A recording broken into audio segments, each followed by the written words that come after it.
Welcome back to Gatekeeper Media's presentation of the 2022 Down East Players Cup. This is an ATR in Greenville, North Carolina, and we are following the men's lead card for round 3. I'm Andrew Fish, joined by Nick Hanson. Hey disc golfers, how we doing today? So Nick, on the front nine, we saw a pretty tightly packed group, including chase and third card participants. As we go into the back nine, what are you looking for here? These players, I would say, on this lead card need to pick it up a little bit. MJ is kind of, leading the way at that 400 par, but really you want to be 400 par or 500 par on both nines. So I would hope that we're going to see some more birdies out of these guys, or somebody might catch them from either the chase or the third card. Yeah, Johansen the only one on this card to be bogey-free so far, which proves that as scoreable as this course is, there's a lot of teeth. A lot of teeth out here. And let's get into it with hole 10, 528-foot par 4. A straight to right moving shot for the most part, but if you can throw two good mid-ranges, you can get up there and get a birdie. It's just really hitting these gaps to make sure you can get down there. Yeah, at 528 and playing slightly downhill, this could be an eagle opportunity if a player is aggressive or frankly greedy enough. Yes.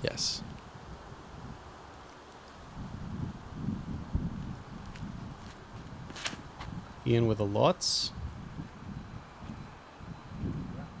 Pushes it to the right side, gets some good ground play. That'll leave him probably around 200 to the bucket.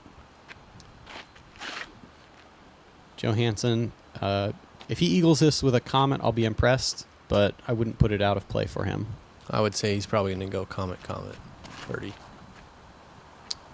Overstable Comet, starts it down the right side, pushes through the gap into the left. And he's in a good spot there. Yeah, not quite ring or forehand range. If you didn't see the front nine, you should go check it out for his proficiency with that shot. Hastings, this is a full send. Nicely thrown to turn over. Sneaks out to the left. That is a huge shot. Heavens. Probably 75 feet. There's that eagle opportunity we talked about.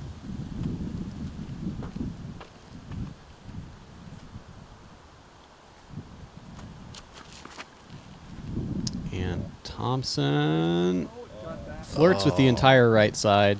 Gets knocked down, but still a turnover or straight shot here. Turnover's the widest opportunity.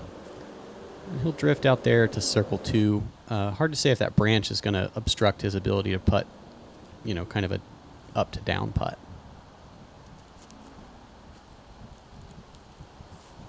Johansen, the upshot with a mid.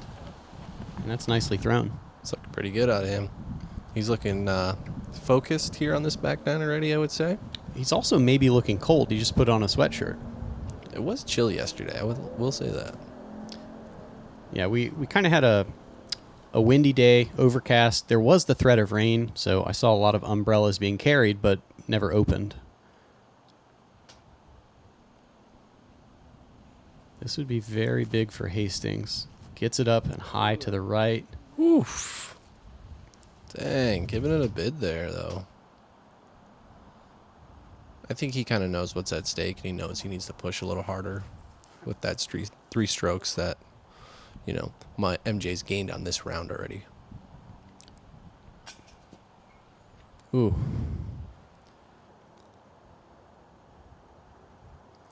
It's really hard to work through putting struggles in a round. Like, it's easy to look at this and say, Ian, just make putts. But, Nick, it goes in and out. Oh, I know firsthand that if you're trying to make a small adjustment mid-round, sometimes it turns into like something good, but it also sometimes turns into something very bad. Right. Like you can kind of turn up the internal thoughts and try to give yourself all kinds of cues about, your weight shift or your spin or like where you're aiming. Or you can try to turn it down and just not think, just react. Just try and feel it out. I've practiced this enough times, I should be able to feel this. Yeah, neither one's better than the other. You just got to find something that works. Hole 11 here is 573 feet. It's a big left to right moving shot off the tee, so that way you have a shot into this gap here. If you can get over the fence, you can get onto the green and hopefully have a putt for birdie. Yeah, maybe one of the best designed par fours on the course, or certainly that we've played this weekend. A very good hole overall. I like that off the tee, the landing zone looks pretty apparent, but this may move right enough. It may move right enough. I think that's looking pretty good, Fish.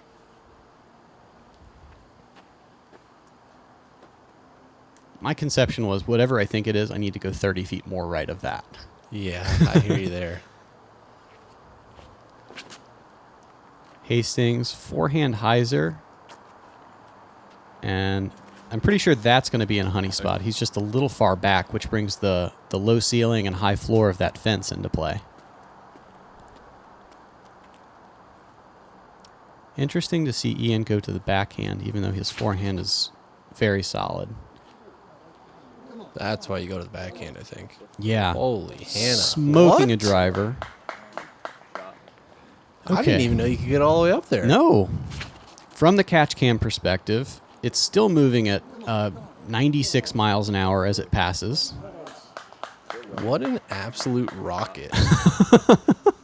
Let's go, Ian.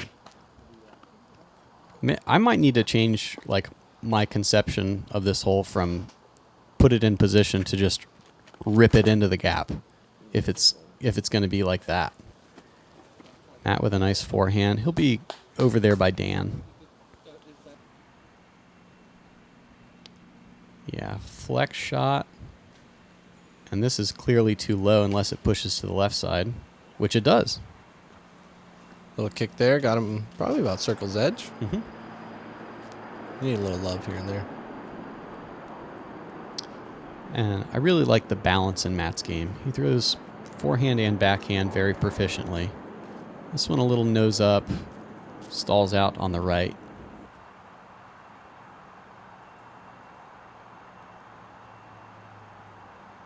Look at this. Forehand machete. Got to be Anheuser out of the hand. Whack. Unfortunately. Left and right, okay. Up and down, not good. You maybe should have just run that ringer. And that's easy money for Ian. Oh. Wow. What a good bid. From down there, like, he might have only been able to see the band. Yeah.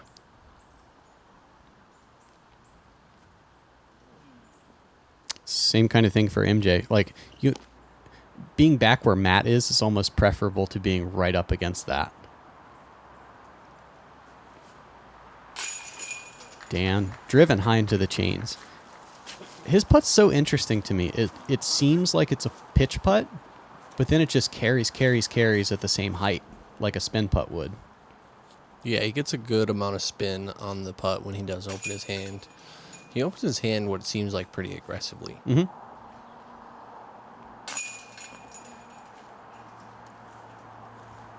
So a couple of birdies and then a party for Matt and MJ. Ian's got to love birdies like that. Yeah. Here we are at hole 12. It's our par 5 on the course. 868 feet. A big left to right moving shot is needed off the tee. If you can get up to that tee box there, you're going to be in a good spot. But once again, you're going to then need to continue moving right. The hole itself is almost in the shape of a C. And I would say it's probably one of the harder holes on the course. Yeah, birdie's in play, but bogey can sneak up on you really, really quickly. There's out of bounds left and right off the tee. So forehand players need to push it pretty much all the way to the left side before breaking back.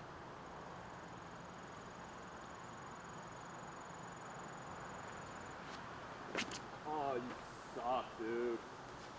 Which Dan does. He filters through. And that's a great spot. He should be able to throw another forehand up to the corner, defined by a large pine tree.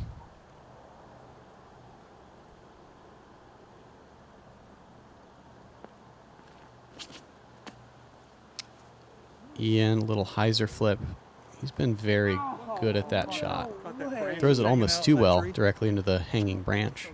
Yeah, that was going to be up and around that corner. I would have loved to see that one finish. You see him, still smiling and the little hand punch. He knows he threw it well, just didn't quite get the result. MJ, very responsible drift here. Just buttery. I think it's really interesting to watch the different styles on this card. And Matt's going here to the backhand, but in general, when there's a shot that moves left to right, the young guys, and I'm including Dan in that, like to throw forehands. MJ's going to go to the backhand almost all the time. And I think it's interesting that like the finishing action on a forehand is going to be much later in the flight for the forehand play. Thank you, guys. And MJ's kind of showing that like you can make shots work if you can control the disc and where it breaks in its flight. Yeah, and he's a really, really good example of how that's done well. Yeah. Dan, a touch short, but so close that he should have an opportunity to get up and down. From where these guys are, it's dealer's choice. You can throw a roller, you can throw a backhand, a forehand. As long as this doesn't flex out into the out of bounds. Oh no. Boy. That's a costly stroke. Like, yeah, it looked like an he was unforced playing it error. pretty safe there, and then almost just too safe. Because you can be quite a ways to the left and still have a straight shot at that gap. But as we see there, the OB is then brought into play. Yeah, and with Dan 100 feet closer and throwing 3 instead of 4, as MJ rips a banger to the right side to about circle's edge, maybe 40 feet. This is Dan's recent hot streak is kind of putting him in a good spot. Yeah, I'd like to see him get up and down here, kind of put the pressure on MJ. Mm-hmm. But even so, weird stance, only his toe behind his mini. Dan has to go to the forehand roller. And that's not going to get very far. No, skinny discs, skinny trees. I like this backhand play by Ian.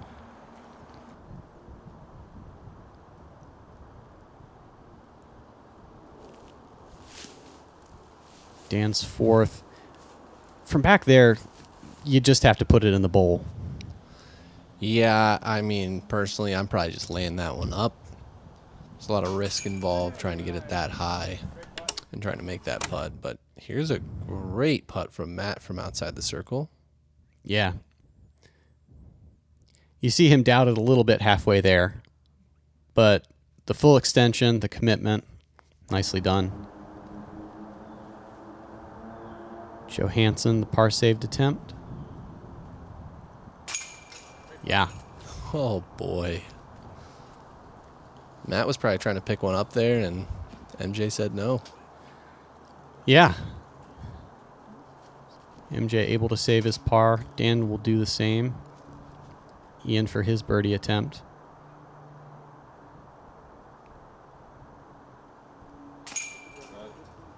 And still going with that kind of high to low putt. Yeah, it's like he almost completely switched his putt going into the back nine, Mm-hmm.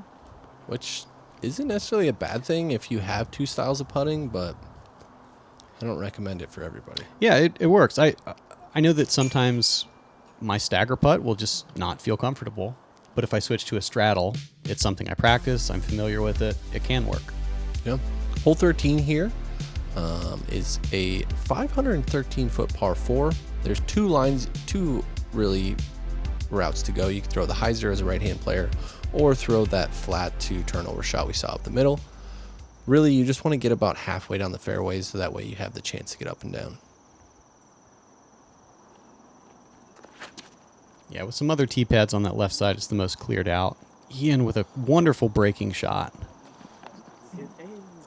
Wow. Sure. Getting all the way out of the gap is one thing, but getting that far out of the gap is incredible. Yeah, that's a couple times that he's basically ended the hole for himself. Matt follows it. This is like so committed the entire time that's in the middle of the fairway. Wow, they're making this hole look so easy so far. This hole, folks, is not that easy, I promise. Dan, distance driver.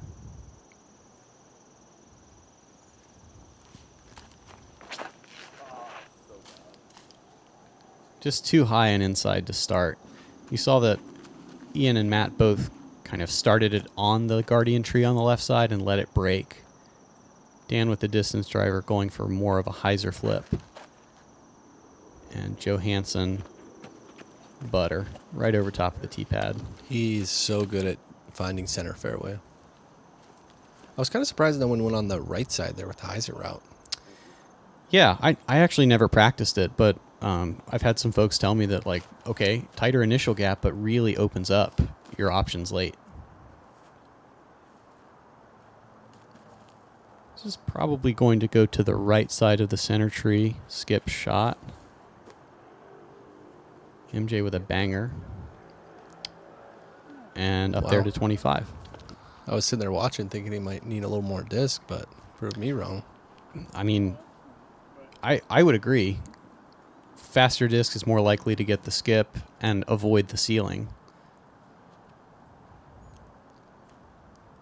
But as all these players are going to show us, it's not about, making the right choice. It's about making the choice that works.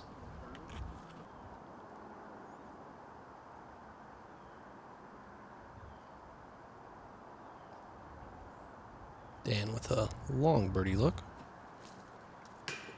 Oh, That would have been an immense recovery. oh, that was so close.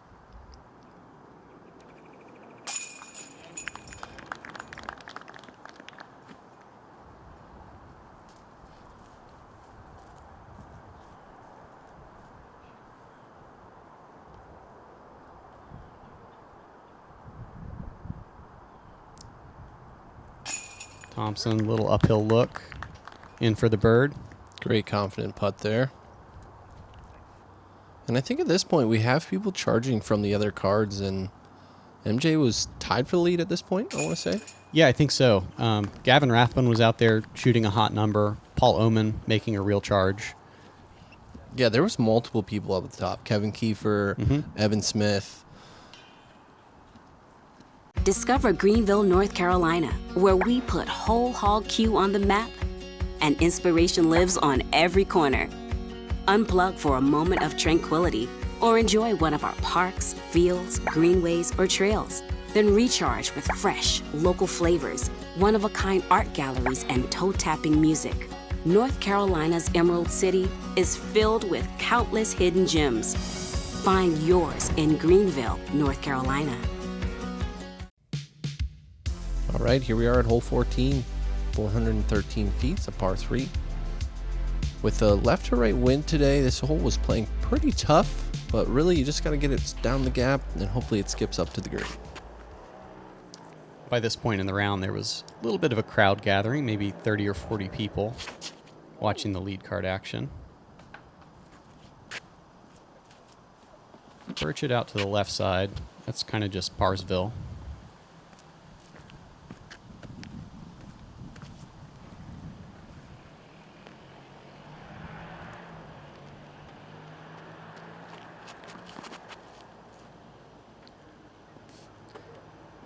Matt looked like just so smooth and free and easy on that shot. Yeah, that's a good one there.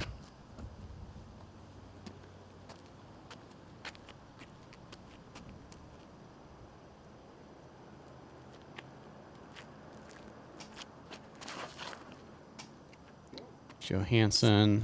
Yes, you saw that disc flip about Yeah. halfway there. That's that crosswind I was saying. Here's backwards hat Dan.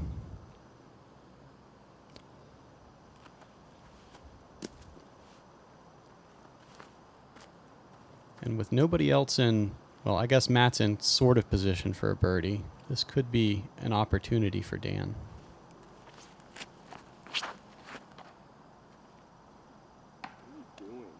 Oof. Drops down middle of the fairway. He's got to go forehand here. Keep it quiet. We want to make no noise with trees on this. Oh my goodness. What? Just skips it in from like 280? Wow, that's from basically first available to wild birdie. Wow. What a shot. That's incredible. Woof. Take your jog up.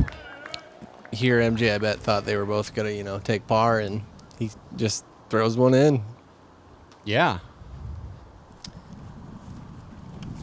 Ian pitches out to the right side, says he wants some of that. Gets a just dead sand skip. More of what you expect. Damn wind. MJ, banger to 0 feet.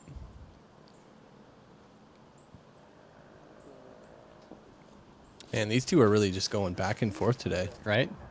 And as smooth as Matt's drive looked, the putt kind of just whack, whack, whack, whack all the way to the ground. Yeah. You don't hit that release just perfect when you get, to that 45 feet distance. Yeah, he can do that pretty easily. He's much more of a pitchy putter.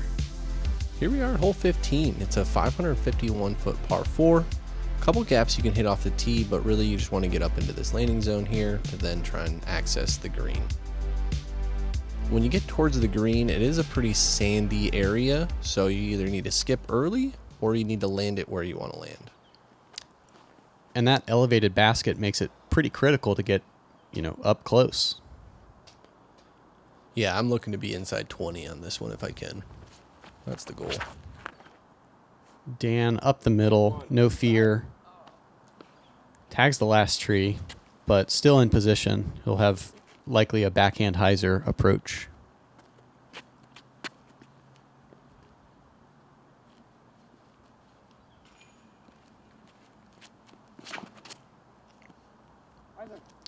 Ian. These guys really seem to be attacking this with going full drivers up the middle there. Yeah, that's not really the way I was conceptualizing it. It seemed like at 550, the hole was, very attackable with 2 shots. Yeah, I just don't foresee a backhand getting all the way up there with like the low ceiling, but maybe. Still, Carolina guys. If you can drive a truck through it, you can sure throw a disc through it. Yeah, that's true. Johansen, the only player to take the right side. And that'll leave him in a fine spot. Also a backhand hyzer, perhaps a skip.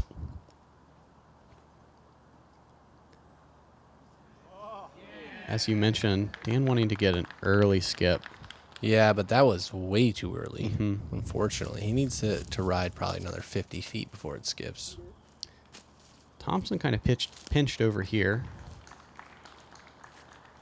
Going to get himself in a decent position there for birdie. Mm-hmm. And MJ did a good job holding his disc straight on the drive so that he could see the basket. A lot of things that are thrown up the right want to carry down the hill from the little shelf. And this is, for as good as Ian's drive was, he ended up in a very tough spot. He's going to be in another tough spot there.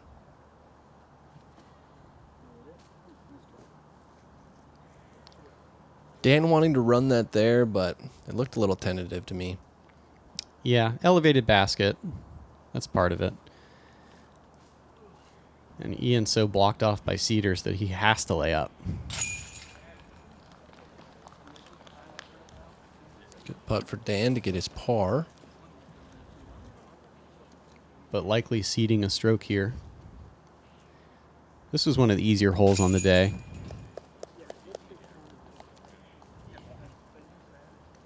So MJ actually using the stairs too. Right?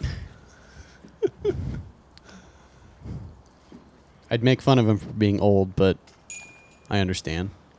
Hey, whatever it takes.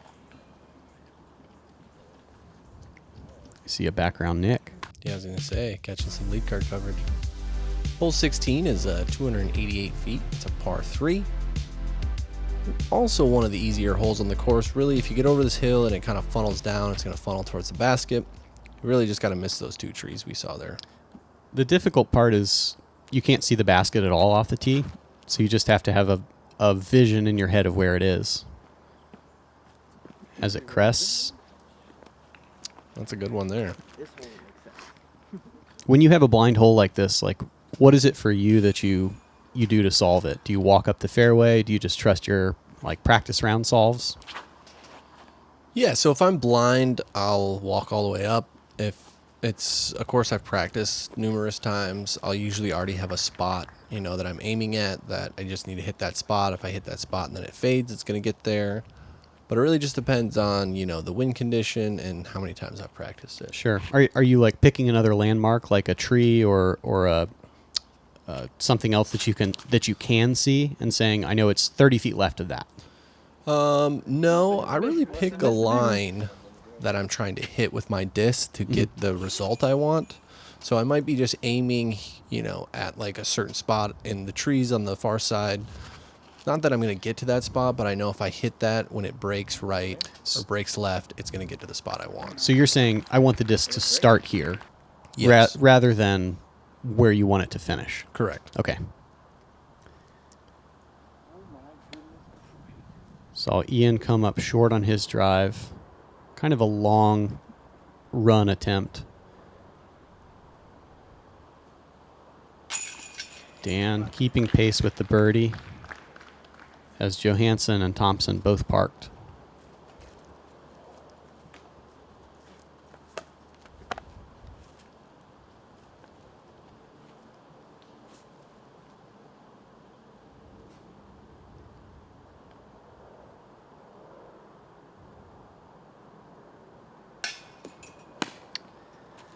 Ian going to be frustrated with himself there. The second shot was kind of an unforced error. Yeah. That's a tough one there to swallow.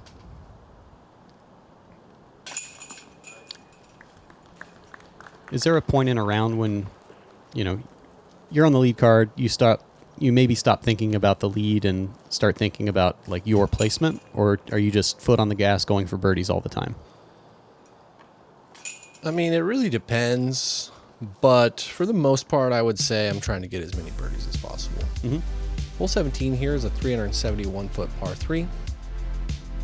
The main shot I feel is a left to right moving shot, sidearm or something like that, but you also can throw the straight gap that pushes right and then fades out. There is OB behind the basket. If you do go OB deep off the tee, you are required to go to a drop zone. Johansen with a Mantis. I expect we'll see the right gap. Gonna get some drift. And with the flex out, this could put him behind kind of an island of trees. We'll have a look, but it's obstructed. Yeah, and that's kind of the problem I see with going on that straight gap there if you don't get it to move far enough right. And so I prefer the sidearm here like we see Dan. Oh, that's rough, though. He threw the right shape, just the wrong height.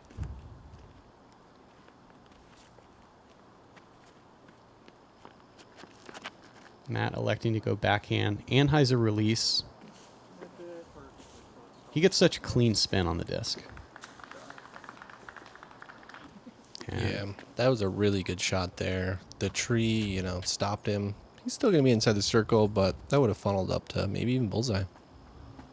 When you're going good, this hole feels like automatic. Like, you know what you're doing. You're going to hit it every time. But at 371, and it is another blind hole, it does score a little bit like a bonus here. I think you're 100% right there. I mean, it feels like you should be able to get this one every time, but it's a pretty tough par 3 here. Mm-hmm. Good separator coming down the stretch. Dan has to throw the skip and get it close. We now have everybody else in the clubhouse. Gavin Rathbun and Paul Oman both at 25 down. So MJ with a one-stroke lead. He can't let anything crazy happen, but he also can't let Dan catch him. Yeah, this is, with these last 2 holes both being birdies, it's kind of nerve-wracking there, probably sitting there watching. seeing what they're doing. Mm-hmm. Wow. Great touch by Ian, trying to put it in.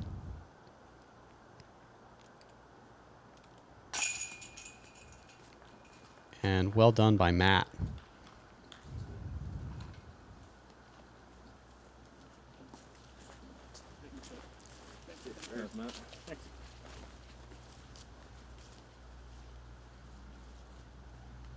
So we're going to have a whole bunch of par cleanups here.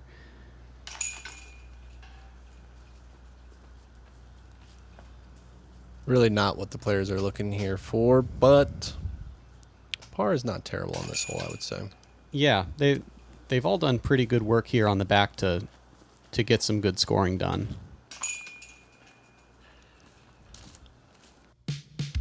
Here we are, hole 18, our final hole of the tournament. 354 feet, it's a par 3. Dead straight off the tee, you do need to hit an initial gap. You can fade at the end. You'll be in a good spot, but you really want to keep it as straight as possible. You see both Johansen and Hastings checking scores. Matt with a good flight, but just pushes too far right. You kind of have to have the shot moving towards the right at some point. Otherwise, you're inviting guardian trees. MJ with a mantis, steep hyzer flip, holds straight, but tailing off. It's going to be early circle 2. So the pressure's now on Dan.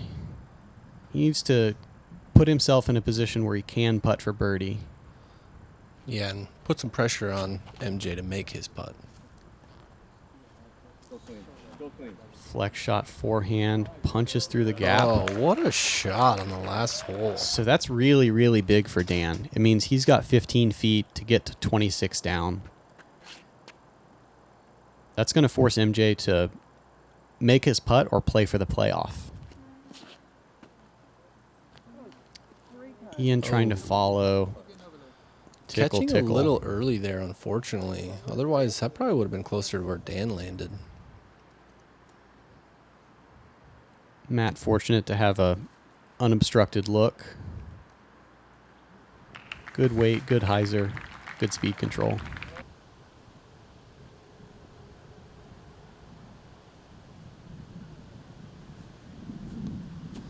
Oof. And there's that early left we've seen out of Ian. He's going to get out of here with a par, though. And a very respectable tournament at 22 under par. Yeah, he did great. I mean, it's a competitive A tier. Oh, there's MJ for the win, though. What a confident putt there. Straddle. High arcing, left side. Little obstructed by that tree. He is just so good. He's so smooth and so consistent. Yeah. Fun to watch. What do you think his putter rating is on Madden? High 90s for sure? 97. 97. They don't give out 99s for free. Dan in for his birdie. I don't know, but he might be a 98 after that ringer he threw in. For sure.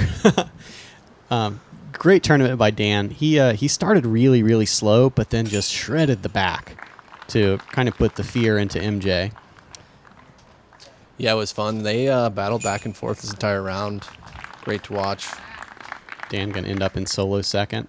Winner of the 2022 Downey Players Cup, Michael Johansen. And Michael Johansen gets himself a small depth cup. And another A tier to that resume as we look at our card from today. We see MJ and Dan taking first and second. Matt and Ian getting great experience out here. Like they didn't take it home, but I'm really proud of both of them for sticking it out. Strong showings, and here's a look at our leaderboard as we see some really hot scores from those earlier cards. Gavin Rathbone, Evan, and Kevin Kiefer. Yeah, Evan with that hot round at 11 down. 11 down is very impressive at this course. So we thank you so much for watching. We thank our sponsors and our supporters. Go check out Ace Run Pro's coverage of the FPO division at the Dep Cup. It's a real privilege to come down here and be given the royal treatment. Nick, take us out. Thanks for watching. We appreciate you being here. We'll see you at the next event.